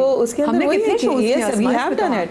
सो उसमें तो अगर धमकी दे रहा हो कि जी मैं आपको तलाक दे दूंगा, वो डोमेस्टिक मतलब उसे हाथ भी ना उठाया हो, मारपीट भी ना हुई हो, दैट इमोशनल टॉर्चर जो आपको डरा रहा है, जो डरा रहा है, वो डोमेस्टिक वायलेंस, ये धमकी देना मैं आपसे बच्चे छीन लूंगा, वर्बल वायलेंस। अच्छा, इसके बाद ये मैं सेकंड, अभी जैसे इन्होंने कहा कि मैं तो सामान उनको दे चुकी थी, तो जस्टिस कियानी का इतना बड़ा लैंडमार्क जजमेंट है इस्लामाबाद हाई कोर्ट का कि जी शादी के पीरियड में बनी हुई प्रॉपर्टी में भी वाइफ का शेयर है, क्योंकि हस्बैंड वो प्रॉपर्टी बना ही नहीं सकता था अगर वाइफ का कंट्रीब्यूशन ना होता। मुझे बताएं, इस जजमेंट से पहले जिन लोगों की शादियां हो गई हैं वो कहाँ स्टैंड करते हैं, वो कहाँ पे स्टैंड करते हैं, मुझे जरा ये बताएं। नहीं, वो बस उम्मीद पेवस्ता रहे शजर से इंशाल्लाह। बहुत ही इस जजमेंट से पहले जिन लोग की शादियां हो गई, देखिए जब एक जजमेंट पास हो जाती है ना, तो उसमें कुछ अमेंडमेंट्स भी होती रहती हैं, एडिशंस भी होती रहती हैं, तो वो जजमेंट तो पास हो गई, अब उसको फॉलो करना है, पूरे पाकिस्तान में वो फॉलो की जाएगी, ठीक है। तो अब पहले शादी हो या बाद में शादी हो, क्योंकि एक तलाक के नाम से औरत को बहुत डराया जाता है। अच्छा, क्योंकि आज का जो हमारा जो टॉपिक है वो मैं दोबारा से बताती हूँ, क्योंकि जो रिश्तों में जो स्कैम है उससे हम कैसे बच सकते हैं, और उसके हम रेड फ्लैग्स को भी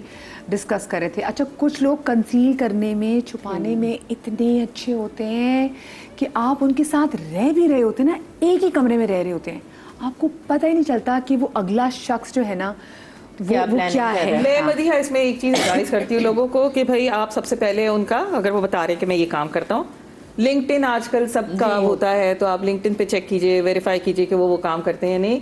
उनके सोशल मीडिया प्लेटफॉर्म्स पे जितने भी अकाउंट्स, हैंडल्स, जो कुछ भी हो, देखें अगर उनका अकाउंट या हैंडल बहुत रीसेंट है, 3 महीने 1 साल पुराना है, फिर गड़बड़ है।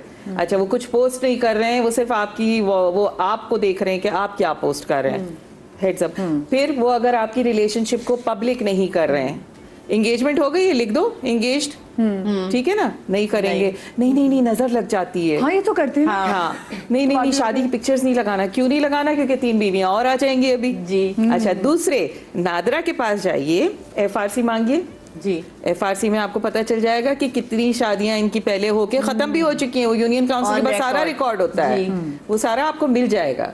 लेकिन आप वो ये लड़की वालों के लिए एक और टिप है, कॉन्शियस शादी से पहले, निकाह से पहले, कि आपको निकाह के वक्त पता चल रहा हो कि जी क्या हुआ है, इट्स बेटर कि आप पहले पता कर लें। बिल्कुल, क्योंकि बहुत से लोगों, जैसे मैंने आपसे भी कहा कि मेरी भी दोस्त के साथ हुआ कि जब उसका निकाह हुआ तब पता चला कि अच्छा बंदे की तो पहले डिवोर्स हुई भी थी। ये सारा रिकॉर्ड आपके पास होगा यूनियन काउंसिल में, नादरा में, बिल्कुल पता चलता है। एक कंप्लीट और फॉर्मल मीटिंग होती है जिसको हम सजेस्ट करते हैं कि इसमें बैठ के आप हक महर की बातें तय कीजिए, इसमें आप सारे डॉक्यूमेंट्स मांगिए, दीजिए। जो लोग जेन्युइन होते हैं लड़के वाले, उनको कोई कबाहत नहीं होती किसी भी डॉक्यूमेंट को डिग्रीज तक जो पीछे जी, जो लोग पीछे हटते हेजिटेंट होते हैं, इसका मतलब है कि मजीद डिग आउट कीजिए, चाहे शादी में 2 घंटे रह गए, चाहे 2 दिन रह गए, सिर्फ ये सोच के कि बारात खड़ी हुई है या हम कैसे, या हमारी बच्ची की शादी नहीं होगी, ये मत कीजिए बजाय कि उसकी जिंदगी हमेशा की आप खराब कर दें। पासपोर्ट, वीजा, लोग कहते हैं कि अरे पूरी फैमिली जो है इनके पास तो पासपोर्ट है, आप पासपोर्ट भी नहीं चेक करते। आप ये बात करी, मुझे बताएं आजकल जितनी जो शादी की जो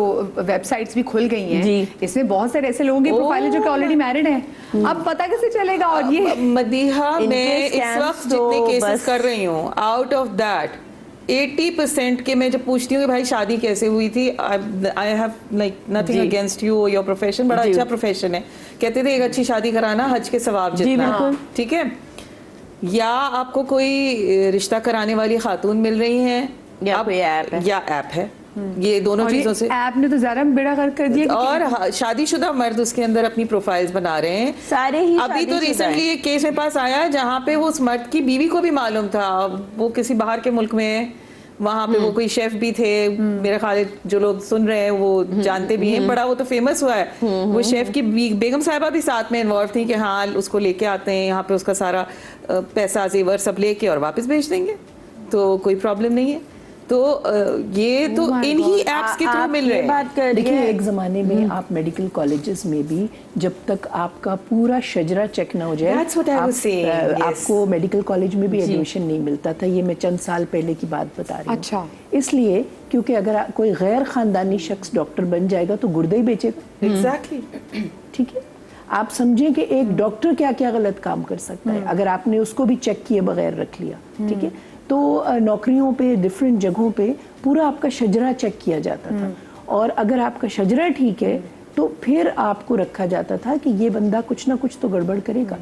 तो अब आप नहीं जब करके बना रहे तो अब ऐसा ही है कि वो इंजीनियर होगा अगर बगैर खानदानी तो सीमेंट कम कर देगा, रेत ज्यादा डाल देगा। हर किसी के पास नहीं होता। आई कम फ्रॉम अ फैमिली, हमारे पास हमारा शजरा आज भी है, बट हर किसी के पास नहीं होता। लेकिन प्लीज चेक करें कि इसके रूट्स कहाँ जा रहे हैं। हाँ, ये कहीं अच्छा, कुछ मैं तो है जड़। शब्द जी मैं आपसे पॉइंट ऐड करूंगी, लेकिन अभी ये आ गई दादा ब्रेक। कौन थे जी। ब्रेक के बाद हाजिर होते हैं, कहीं मजा आएगा।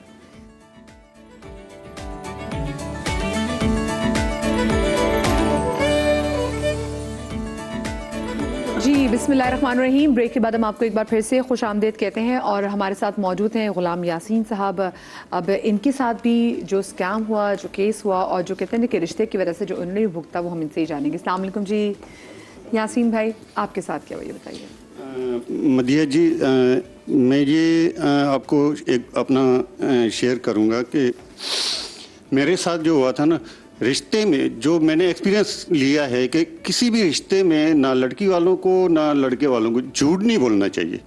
जो भी बात हो ना क्लियर करनी चाहिए, ताकि बाद में जो है ना लड़की वालों की इंसल्ट हो ना लड़के वालों की इंसल्ट। और इसी तरह मेरे साथ हुआ, एक मैच मेकर जो थी वो हमारे बीच में आई और उन्होंने मेरी वालदा से कहा कि मैं आपको जो है ना एक अच्छा रिश्ता करवाने जा रही हूँ, तो आप जो है ना लड़के को जो सिर्फ है ना उसकी जो ना आप ये गंजे हैं और अच्छे नहीं लग रहे, इस वजह से इनको जो है ना इनसे छोटी एज की ना कोई लड़की नहीं मिलेगी, तो बड़ी मिलेगी या शादीशुदा होंगी या जैसे वो होती हैं बेवा होती हैं। अच्छा, लड़कों को भी वैसे इसमें मसला होता है कि वो बोले कि अगर लड़की के बाप के बाल कम देखिए, अगर पर्सनैलिटी नहीं है तो फिर वो जो है वो फिर अच्छा रिश्ता नहीं, अच्छी लड़की नहीं मिलेगी। मतलब कि शादीशुदा, एक बच्चे वाली, 2 बच्चे वाली, तो इस तरह की डिमांडें आ रही थी। तो वो उस मुझे मैच मेकर ने कहा कि आप आजकल जो है ना ये हेयर पीस लगते हैं, विग आती है, बहुत स्टाइल बन जाते हैं, आप वो लगा लें तो आप 10 साल जो है ना वो छोटे लगने लगेंगे और स्मार्ट लगेंगे। अभी ये मैंने जो है ना अभी ये विग लगाई हुई है। अगर ये मैं मतलब विग नहीं होती ना तो मैं अंकल लगता, मुझे सब जो है ना अंकल अंकल कहते, पहले भी अंकल ही कहते थे। अब कुछ लड़कियां जो रिश्ते के लिए आती थी वो भी मेरा मजाक उड़ाने लगती थी कि अंकल अंकल आप तो बिल्कुल भी जो है ना वो हमसे बहुत बड़े लग रहे हैं, ये वो इस तरह की उनकी अम्मा भी इस तरह मेरा मजाक उड़ाया गया काफ़ी जगह पे। तो वो उनकी मैं मैच मेकर के कहने की वजह से मैंने विग लगाई। अच्छा, विग तो मैंने लगा ली, उसने मुझे कहा कि आपने ना उनको शो नहीं कराना कि आप गंजे हैं। अब मैं भी उनकी बातों में आ गया। मैंने कहा अब इतनी मर्तबा इंसल्ट हो रही है, रिश्ते आ रहे हैं जा रहे हैं। अम्मा भी मेरी जो है परेशान हो रही थी कि बेटा आप जो है ना चलो इनकी बात मान लें, लगा के देख लें। अब जब विग लगाई तो मैं खुद हैरान हो गया, मैंने कहा इतना फ़र्क, 10 साल का मैं छोटा लगने लगा हूँ। तो वो जब उसके बाद जब एक रिश्ते की बात हुई जहाँ हम गए उनके घर में, तो वो भी उनकी माँ भी एग्री हो गई, लड़की भी जो है वो भी आई थी चाय लेके, तो उन्होंने भी देखा, वो भी उनकी भी जो है ना फीलिंग अच्छी लगने लगी, खुश होने लगी कि चले लड़का अच्छा है। मैं भी सऊदी अरब से आया था, तब सऊदी एयरलाइन में जॉब करता था, तो मैंने अपना घर भी लिया था। मैंने उनको सब कुछ बताया था कि यहाँ पे भी आके जो मैंने जॉब ले ली है स्टील मिल के अंदर, एक अल-तवर्की के नाम से स्टील मिल थी, बहुत बड़ी इंटरनेशनल। तो वो एग्री हो गए थे। अच्छा, हुआ क्या कि उसके बाद उस मीटिंग के बाद कुछ दिन के बाद जो ना वो अचानक हमारे घर आ गए बगैर इतला के। लड़की वालों का वैसे तो राइट भी बनता है कि वो आके इन्वेस्टिगेशन करें कि भाई कहीं क्या है, कोई फॉल्ट है, रियलिटी क्या है क्या नहीं है। तो मैं जब वहाँ घर पे था ना तो वो मेरे जो है ना ये बाल नहीं लगे हुए थे, विग नहीं लगी हुई थी, विग उतरी हुई थी। तो वो जब आए ना तो वो उनकी लड़की की जो अम्मा थी वो मुझे कहने लगी, भाई साहब वो आपके छोटे भाई कहाँ हैं, वो नज़र नहीं आ रहे। मैंने कहा अम्मी जी वो छोटे भाई नहीं थे, वो मैं ही था। तो कहने लगी नहीं भाई ये तो आप तो जो है वो काफ़ी बड़े लग रहे हैं, उस टाइम तो आप जो है अच्छे खासे स्मार्ट लग रहे थे, यंग लग रहे थे, आप तो गंजे और ये अंकल लग रहे हैं, आप तो मैं तो आपको भाई भाई कहूँगी। और वो लड़की भी कहने लगी, अपनी अम्मा को देख के कहती है आप मुझे क्या अंकल से शादी करवाएंगी, इस तरह के रिश्ते आप ढूंढ रहे। अपनी माँ को भी ढूंढ रही, वो डांट रही थी। और फिर प्लस जो है मेरी वालदा को भी जो है ना उन्होंने कुछ उल्टा सीधा कहा और फिर मुझे भी बहुत बुरा लगा। तब से मैंने कहा कि भाई इस मामले में जो ना झूठ नहीं बोलना चाहिए। वो रिश्ता तो नहीं हुआ हमारा, वो तो टूट गया। वो लड़की वाले भी उन्होंने उल्टा सीधा कह के भाग के चले गए। मेरी अम्मा भी बड़ी डिसार्ड हुई, उनकी भी इंसल्ट हुई, मेरी भी इंसल्ट हुई। उसके बाद से फिर मैंने कहा कि भाई अब ये विग जो है ना अभी कहीं रिश्ता करना है, जो हकीकत है रियलिटी है वही करना है। तो वो विग बगैर विग के फिर मैं 1-2 रिश्ते की बात हुई तो वो शादी हो गई। उन्होंने भी कहा भाई जो है ठीक है। लेकिन ये बड़ी बात है कि एक तो यासिन भाई मतलब आप टेलीविजन पे बैठ के, नेशनल टेलीविजन पे बैठ के आप भी बता रहे हैं कि ठीक है कि आपने उसके कि आप पे ये प्रेशर था और फिर आपने विग लगाई और फिर उसके ये भी एक बहुत बड़ी बात है। और हम देखते हैं भाई मतलब आप हमारी पूरी इंडस्ट्री देख लें, इंडस्ट्री में से मतलब 75% बंदे जो तो हेयर यूनिट लगाए हुए हैं। तो मतलब लेकिन मुझे ये बताएं क्या ये भी प्रेशर होता है अगर लड़के के बाल कम हो या फिर बाकी मैच मेकर्स अगर आप नहीं तो बाकी मैच मेकर्स की तरफ से ये प्रेशर होता है लड़के पे कि अगर बाल कम हो तो? मैंने बहुत शुरू में एक बात की थी खूबसूरती की, मर्द की, सारी चीज़ों की, लेकिन उनका सबसे अच्छा ऑल्टरनेट पैसा। अगर पैसे वाला मर्द है और वो जो है गंजा भी है और मोटा भी है चीज़ें, तो वो तो कहीं ना कहीं कंपनसेशन हो जाती है हंसी खुशी। लेकिन अगर कोई ऐसा है जो उनकी चीज़ों को या डिमांड्स को, रिक्वायरमेंट को मीट नहीं करता, तो कोई ना कोई एक रिजेक्शन का बहाना तो चाहिए, तो वो उसको लेके आ जाते हैं। ये देखे ना बात मैच मेकर की बात देखिए, रिजेक्शन हुई थी। वो लड़की वाले जो थे वो अच्छे खासे तारक रोड में उनका घर था, 600 गज का मकान था। तो बहुत अच्छी मतलब के सेटल थे लोग। जी बिल्कुल। तो उनको तो पैसों की मेरी तरफ से तो कोई जरूरत थी नहीं। सही है। इस वजह से उनको जो है वो और वो लड़की भी छोटी लग रही थी, मुझसे भी 5 साल छोटी थी। अब जब मैं बगैर विग के उनके सामने बैठा तो वो 10 से 15 साल का फर्क आ रहा था। उस वजह से उन्होंने फिर मुझे जो है कि भाई बच्ची से बहुत बड़े हैं। देखिए एक तो वाकई अगर आपको मैच मेकर भी कह रहे हो ना, तो मैच मेकर भी रेड फ्लैग है। बहुत से लोग जैसे बताते हैं कि नहीं जी कोई जरूरत नहीं है आपको बताने की कि लड़की के की मंगनी हुई थी, लड़के की बात पक्की हुई थी, अब शादी आप मत बताएं। कुछ मैच मेकर्स भी ये कह रही होती है कि नहीं आपको अच्छा रिश्ता नहीं मिलेगा। तो अगर आपके मैच मेकर्स भी आपको ये कह रहे हो ना कि भी ना बताएं या कोई झूठ बोल दे चलो कोई लड़की, क्योंकि अक्सर मैंने सुना है मैच मेकर्स ये भी कह रही होती हैं कि जी लड़कियों को कि आप जरा रंग गोरा करने वाली क्रीमें लगा लें ताकि आपका रंग थोड़ा गोरा हो जाए तो आपका रिश्ता अच्छा मिलेगा। ठीक है, और आए तो आप हील पहन कर आए, हील के बगैर आप सामने ना आए, लड़के वालों को लंबी लड़की चाहिए या ऐसी बहुत सी चीज़ें। और अक्सर हम कह रहे थे ना कि लोग अच्छे किसी इलाके में घर किराए पे ले लेते हैं, ये भी उनको मशवरा दिया जाता है कि जी आप अच्छे इलाके में घर लेंगे तो आपका रिश्ता अच्छा आएगा। तो आप वहीं से समझ जाए कि भाई ये कंसीलर वाली जो सारी चीज़ें ना ये हमने नहीं करनी। मुझे ज़रा ट्रॉमा पे, क्योंकि मैं चलती बात करना, ये जो ट्रॉमा आपके साथ ऐसे रिश्ते में कुछ हो जाए, एक तो देखिए कोई शादी या रिश्ता ख़त्म होना ये ही एक इंसान का बहुत बड़ा लॉस है, आपका हार्ट ब्रेक है। ये जो ट्रॉमा होता है फिर इस ट्रॉमे से आप कैसे बाहर निकल सकते हैं? अच्छा 3-4 स्टेप्स क्विक बताती हूँ। एक चीज़ सबसे पहले, जब ये जो पूरा स्कैम होता है जब रिवील होता है तो उस टाइम पे ज़्यादा लोगों का रिस्पांस ये होता है, जैसे फॉर एग्जांपल लड़के ने कुछ किया जो उसकी फैमिली ने, कि सबसे पहले तो कहते हैं कि जी तो क्या हुआ, शादी की ना, कोई गलत काम थोड़ी किया, ये तो ज़रूरी था छुपाना। अच्छा वो क्या कर रहे होते हैं, इसको डिसेप्शन तो समझ ही नहीं रहे होते, एक बिलीफ सिस्टम बना होता है कि ये तो ज़रूरी था छुपाना। ठीक है, और दूसरी बात फिर वो कोई छोटी छोटी बातें निकालते हैं, तुम लोगों ने भी तो ये छुपाया था, वो छुपाया था, हालांकि उनका कोई कंपैरिजन ही नहीं है, बिल्कुल मामूली बातें होती हैं। ठीक है, अपनी पोजीशन को एक मॉरल कवर देने के लिए जो अपना एक्ट था वो नॉर्मलाइज करते हैं इन बातों का। अच्छा ये रवैया मजीद ट्रॉमाटाइज करता है वाइफ को जिसके साथ स्कैम हुआ है। ठीक है, अब इस रिलेशनशिप में ये लगती कैसी रिलेशनशिप, ये ऐसी लगती है कि जैसे हर चीज़ की एक डिफ़ॉल्ट सेटिंग होती है ना, इस रिलेशनशिप की डिफ़ॉल्ट सेटिंग होती है मिसट्रस्ट। वो जो एक झूठ एक स्कैम पास्ट में हुआ था ना, वो बार बार आता है आपके रिश्ते के बीच में। कोई प्रेजेंट टाइम आर्ग्यूमेंट हो रहा है, कोई डिस्कशन हो रहा है, लेकिन आप वहाँ पास्ट में जाते हैं। अब ट्रॉमा की बात, ट्रॉमा क्या है? जो होता है डायरेक्टली आपके साथ, वो इवेंट या वो एक्सीडेंट ट्रॉमा नहीं होता है, उसके बाद जो आप फेस करते हैं वो ट्रॉमा होता है। ट्रॉमा से बाहर निकलने के लिए आपको क्या करना है? अगर आप जेन्युइनली फील कर रहे हैं कि आपने कुछ गलत किया है, पहले तो आप जेन्युइनली फील करें। ऐसा नहीं कि आपने बाय द वे सॉरी कह दिया, अपॉलॉजी कर लिया। आप बैठकर बात करें, ओपन एंड ऑनेस्ट डिस्कशन कि हाँ मैंने गलत किया, क्लोजर चाहिए होता है, मैंने गलत किया है, लेकिन मैं आइंदा ये नहीं करूंगा। उस टाइम मुझे लगा था ठीक है, लेकिन अब मेरे अंदर ये अवेयरनेस आ गई है। रिश्ते को मेंड करें, रिपेयर करें, लेकिन ऑनेस्टी के साथ। ट्रॉमा खत्म हो जाएगा। It will take some time, लेकिन खत्म हो जाएगा। क्योंकि इस शादी में एक ट्रॉमा कैसे खत्म होगा? सॉरी, धोखे के ट्रॉमा तो आपकी तो फिर कैसे खत्म? यही अच्छा, यही समाज से नहीं, फिर कॉलर मौजूद है खुशाब से, अब्दुल सत्तार साहब। अस्सलाम वालेकुम जी। जी वालेकुम अस्सलाम। जी सत्तार साहब, क्या कहना चाहेंगे? मैं कर रहा था कि ये तो मैं प्रोग्राम देख रहा हूँ, ये बच्चियों के हक में तो बड़ा अच्छा है आपका प्रोग्राम। कभी मर्दों के मसाइल पे भी प्रोग्राम होगा कि नहीं? बिल्कुल खुशाब साहब, हम देखे ना यासीन भाई आपके सामने बैठे हुए ना, तो ये कौन है? तो हमारे साथ दूसरा केस ही यासीन भाई का है। उसमें ये है, ये तो कराची बैठे हुए ना, कराची के रहने वाले हैं।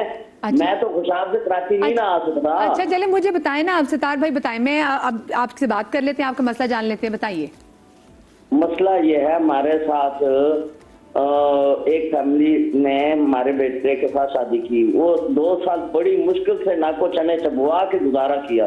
2 साल के बाद उन्होंने अपनी बेटी की कहीं हमसे तलाक लेके इज्जत गुजार के फिर नई जगह शादी कर दी। अब मालूम हुआ है कि तकरीबन तीसरे साल फिर उन्होंने किसी और, उनसे भी डाइवोर्स ले लिए। मेरे बेटे, इसका भी कोई हल है? हाय, ये तो आपने ऐसी बात करी हम। हाय, आप बताएं शबनम जी। भाई इसका सिलसिला ये है कि ऐसा नहीं है कि मर्दों के लिए कवानीन नहीं है। ये जो डोमेस्टिक वायलेंस की मैं बात कर रही हूँ, ये बिल्कुल इक्वल है। अगर मर्द पे भी उसकी बीवी जुल्म कर रही है तो वो इसके लिए भी डोमेस्टिक वायलेंस के लिए ये पिटीशन फाइल लगा सकता है। ठीक है। अच्छा, रहा सवाल दूसरी शादी का, इन्होंने बड़ा अच्छा किया, 2 साल गुजारा करने की कोशिश की, नहीं बन सकी, उसने तलाक ले ली, अगली शादी कर ली। अब उसकी जिंदगी है, वो अपना काम है, ये उसका राइट है, वो आगे शादी करे, आप भी आगे बढ़ जाए। वो ट्रॉमा से नहीं निकले, यानी कि उनके साथ ऐसा हुआ कि वो उनको गुस्सा अभी भी है। हाँ, ऑब्वियसली गुस्सा होगा, लेकिन आप ऐसा नहीं कर सकते। हस्बैंड वाइफ का रिश्ता ऐसा है ना कि अगर हस्बैंड वाइफ आपस में झगड़ा करके कानून में भी जाते हैं, पुलिस स्टेशन भी जाते हैं, तो वो ऐसा झगड़ा होता है ना कि वो उसी वक्त रिजॉल्व करवाने की कोशिश करते हैं। एक दूसरे के खिलाफ FIR उस वक्त तक नहीं होगी जब तक कि एक्सट्रीम ना हो। ठीक है। यहाँ तक कि कानून में भी ये पहले उनको साथ बैठा के बातचीत की जा सकती है। मियाँ बीवी एक दूसरे पे डिफेमेशन का केस दाखिल नहीं कर सकते जब तक कि बहुत कोई एक्सट्रीम बात ना हो जाए। ठीक है। तो आगे 2 क्या 10 शादियां कर ले, उसकी अपनी जिंदगी है। कानून हर इंसान को अपनी जिंदगी अपने हिसाब से गुजारने की इजाजत देता है। खुला भी इसीलिए कहा गया है कि आप आसानी से खुला ले सकते हैं। अगर एक आदमी बड़ा नेक है, बड़ा शरीफ है, नमाजी है, लड़की कह रही है मुझे नहीं रहना, कोर्ट कहती है दैट्स इट, खुला ग्रांट, आपको कोई मसला ही नहीं है। लेकिन एक चीज़, क्योंकि जैसे मैं ट्रॉमा की बात करती कि वो जो कोर्ट में जाने का ट्रॉमा होता है ना, जब आप कोर्ट में खवातीन वो, अच्छा बहुत सी औरतें तो इसलिए ये स्टेप की तरफ जाती नहीं है कि नहीं हमें कोर्ट जाना पड़ेगा। तो हमारे साथ जो हमारी एडवोकेट साहिबा बैठी है, बड़ी दलेर ख़वातीन, क्योंकि वहाँ पे काम करती है, लेकिन वहाँ पे इनकी, अब मैं दलेर को क्यों कह रही हूँ, क्योंकि इनकी तादाद कम है और बंदों की तादाद बहुत ज़्यादा है। तो जब कोई वहाँ पे कोई केस एंटर होता है ना, तो हर नज़र वहाँ पर होती है, लोगों को पता है कि इसका कोई ऐसा ही कोई केस होगा। तो वो बहुत सारी चीज़ें, लोगों के सवालात, कोर्ट में जाना, उन सवालात का जवाब देना, बार बार उनसे गुजरना और अब बताना कि जी मेरे साथ क्या जुल्म हुआ है। और एक तो धोखा भी, ऑफ कोर्स। सबसे पहले हम कैसे निकल सकते हैं और कैसे अपने आसपास की वो बहनें, हमारी दोस्त हैं या हमारे भाई जो इस ट्रॉमा से गुजरे हैं, हम उनको धोखे से कैसे निकाल सकते हैं इस ट्रॉमा से? साइकोलॉजी में एक चीज़ होती है जिसको हम प्रिवेंटिव कहते हैं। ठीक है। तो सबसे बड़ी चीज़ ही प्रिवेंटिव होती है, और या तो आप उसको प्रिवेंटिव लेवल पे ही रोक लें, और फिर अगर हो चुकी है तो कम से कम फिर जो है कि वो सही से बात करें ना। तो अगर हम इसको प्रिवेंट नहीं कर सके और आपके साथ ये वाकया हो चुका, ट्रॉमा हो चुका, तो अब जितनी जल्दी हो सकता है उसमें से निकलें। अब उसको मजीद, मेरे ख्याल से हमें इस पे एक और एपिसोड करनी पड़ेगी, एक और शो करना पड़ेगा, क्योंकि हम इस गुफ्तगू को ऐसे नहीं समेट सकते। अपना बहुत सारा ख्याल रखिएगा। शादरी आबाद, अल्लाह पाक आपको औलाद के गम से महफूज रखे। जिंदगी तो कल मिलेंगे। अल्लाह हाफिज।